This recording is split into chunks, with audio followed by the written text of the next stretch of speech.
क्या है ये पीपीटीओ ग्रेस, ये पीएस, ये पीटी सप्लीमेंट्री या फिर कॉलेज के एग्जाम में फेल होने के बावजूद आप किस तरह से पास हो सकते हैं, यानी अपना टाइम है 1 साल का टाइम है वो कैसे बचा सकते हैं। आइए जानते हैं इस वीडियो के बारे में। माई सेल्फ पंकज कुमावत, मैं वैसे प्राइवेट केमिस्ट्री कॉलेज लेक्चर रह चुका हूँ, साथ में मेरा RUHS, RCDF, Rajasthan RAS pre और साथ में मेरा राजस्थान एलडीसी 2018 और साथ में मेरा राजस्थान का जो सेट केमिकल साइंसेस है वो क्लियर है। इसी के साथ में कई एग्जाम्स क्लियर है। आप चाहे इंडिया की किसी भी यूनिवर्सिटी से रिलेट करते हो, आपके रिजल्ट में किसी भी इनमें से इश्यू है तो इसका रिजल्ट इस वीडियो में आपको मिल जाएगा। आइए 1 बाय 1 देखते हैं। आप BSc, BA, BCom, BBA, BCA, BTech, BSc, BEd, BA, BEd या फिर अदर कोई भी आपसे ग्रेजुएशन पोस्ट ग्रेजुएशन रिलेट हो और इस टाइप का इश्यू है तो आइए जानते हैं। आपके देखो लिखा हुआ था रिजल्ट में पास। पास का मीनिंग होता है, देखो हम बात करते हैं कि हम कॉलेज है मोस्टली जो यूजी है वो किस लिए करते हैं, मोस्टली कंपटीशन एग्जाम देने के लिए कि अपना यूजी हो जाए, जिससे अपने पास में ये इफिशिएंट क्वालिफिकेशन हो जाए कि हम कर सकते हैं। तो देखो राजस्थान जो मोस्टली जो स्टेट गवर्नमेंट होती है और सेंट्रल गवर्नमेंट है for competition exam of state and central, उन्होंने क्या रूल रख रखा है मोस्टली एग्जाम के लिए 99% एग्जाम के लिए आपको ये मिलेगा। यदि आपकी जनरल या ओबीसी कैटेगरी है तो आपको 60% लाने कंपलसरी है। यदि आपकी एससी है तो 55%, एसटी है तो 50%। ठीक है, अभी बात करते हैं कि देखो रिजल्ट में ये फेल, पीपीटीओ ग्रेस है, ये क्या होता है। इसी के रिगार्डिंग देखो कुछ स्टूडेंटों के रिजल्ट में फेल लिखा हुआ आता है। फेल लिखे हुए आने पर वो घबरा जाते हैं कि अब तो हमारा लाइफ कैरियर बर्बाद हो गया, हमें 1 साल का टाइम लगेगा। ऐसा कुछ भी नहीं है, इन सब चीजों का सिस्टमेटिक रिजोल्वेशन होता है। तो आइए बात करते हैं। देखो पहले इन वर्डों को थोड़ा सा समझ लेने। पीपीटीओ, पीपीटीओ का मीनिंग होता है pass in part third only. सुनना, जिस तरह से मान लीजिए नॉर्मल बीएससी या बीए, नॉर्मल बीएससी या बीए में 3 ईयर होते हैं, फर्स्ट ईयर, सेकंड ईयर और फाइनल ईयर। यदि कोई ऐसा स्टूडेंट है उनका फाइनल ईयर क्लियर हो गया, मतलब फाइनल ईयर क्लियर हो गया लेकिन उसका कोई सेकंड ईयर का या फर्स्ट ईयर का कोई पेपर अभी भी बेक है यानी ड्यू है, तो उस कंडीशन में उसका लगेगा पीपीटीओ। ग्रेस, ग्रेस का मीनिंग होता है pass in minimum number of required. यानी क्या होता है, जिस तरह से मान लीजिए कोई पेपर है 100 नंबर का पेपर है, उसमें मिनिमम पास के लिए 36 नंबर रिक्वायरमेंट है, लेकिन 33 तक क्या करते हैं ग्रेस मार्किंग से पास कर देते हैं। तो उसके रिगार्डिंग जो ग्रेस है वो लिखा हुआ आता है। नेक्स्ट बात करते हैं ईएफपीएस। ईएफपीएस होता है eligible for part second. Eligible for part second का मीनिंग होता है, यदि मान लीजिए आपने फर्स्ट ईयर की एग्जाम दी है, बीए फर्स्ट ईयर हो, बीएससी फर्स्ट ईयर हो, बीकॉम फर्स्ट ईयर हो, आपने फर्स्ट ईयर की एग्जाम दी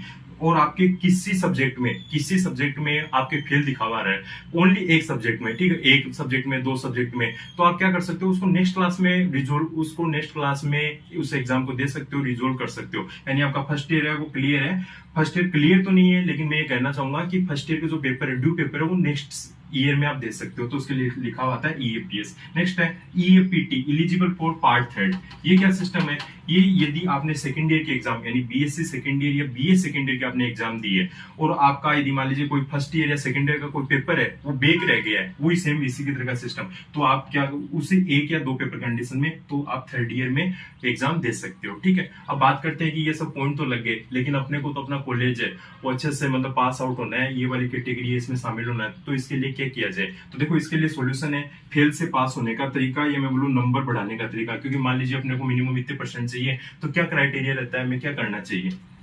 फर्स्ट लिखा है अप्लाई रिवोल्यूशन या रीचेक। ठीक है, आप चाहे इंडिया की कोई सी भी यूनिवर्सिटी से रहो, फर्स्टली उसकी जो साइट है, उसकी ऑफिशियल वेबसाइट है वो जान लो। जिस दिन आपका रिजल्ट आएगा, मोस्ट देन पॉसिबिलिटी ये होती है कि आपके रिजल्ट के 5 से 15 दिनों के भीतर इसकी जो रिवोल्यूशन है या जो रीचेक साइट है वो ओपन हो जाती है। रिवोल्यूशन या रीचेक साइट ओपन हो जाती है।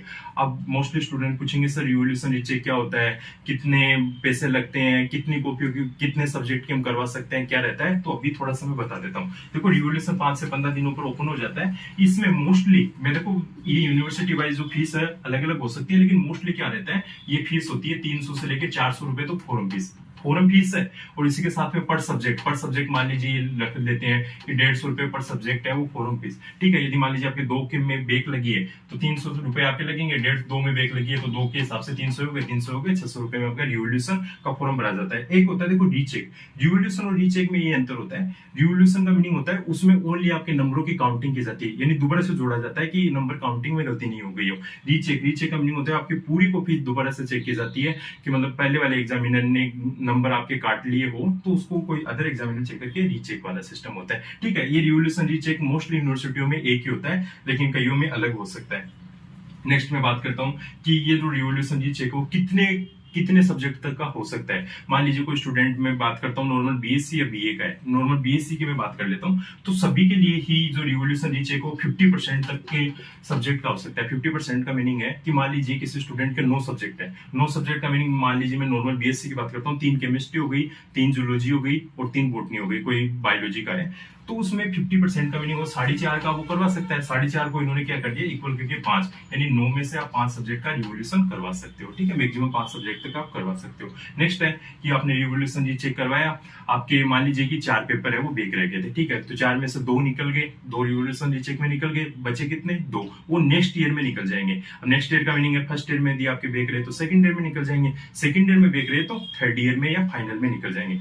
अब बात करते हैं सर फाइनल में बेक रहे तो उस कंडीशन में क्या होगा, यदि फाइनल में ही बेक रहे तो उस कंडीशन में क्या होगा, उस कंडीशन में भी आपकी साल बर्बाद नहीं होगी, उसका भी एक सॉल्यूशन है, आइए जानते हैं। देखो ये क्या होगा, यहाँ से कोई भी पेपर बेक रहा हुआ है उसको हम नेक्स्ट ईयर में एग्जाम में दे सकते हैं, इंक्लूड हो जाता है। नेक्स्ट बात करते हैं सप्लीमेंट्री एग्जाम। सप्लीमेंट्री एग्जाम ये होती है फाइनल ईयर वालों के लिए, फाइनल ईयर वालों के लिए फैसिलिटी दी जाती है। अभी मैं देखो बात कर रहा था कि फाइनल ईयर का यदि कोई पेपर बेक रह जाता है तो उसके लिए तो फाइनल के लिए तो है नहीं कि अगले साल देंगे, तो 1 साल का टाइम लगेगा, तो उसके लिए क्या किया जाता है, जब भी ये रिवोल्यूशन का इनका रिजल्ट आ जाता है उसके समथिंग 10 डेज बाद में ये जो सप्लीमेंट्री का फॉर्म ओपन होता है। ये सप्लीमेंट्री का फॉर्म है, जिस तरह से आपने यूजी या पीजी का मेन एग्जाम का फॉर्म भरा था, सेम उसी तरह से एग्जाम फॉर्म भरा जाता है। वो इसके 800 से लेकर 1500 रुपए तक की फीस होती है। आपकी जो भी ब्लू सब्जेक्ट है उसकी एग्जाम लगती है फिर से, और एग्जाम लगने के अप्रोक्स 20 दिन के अंदर है आपका रिजल्ट है 20 डेज में आ जाता है। रिजल्ट आने के बाद में वही हो गया कि आपका क्लियर हो गया, यानी मेन जिस तरह से किसी का बीएससी या बीए फाइनल का रिजल्ट है उसके 2 महीने या 2.5 महीने बाद में आपका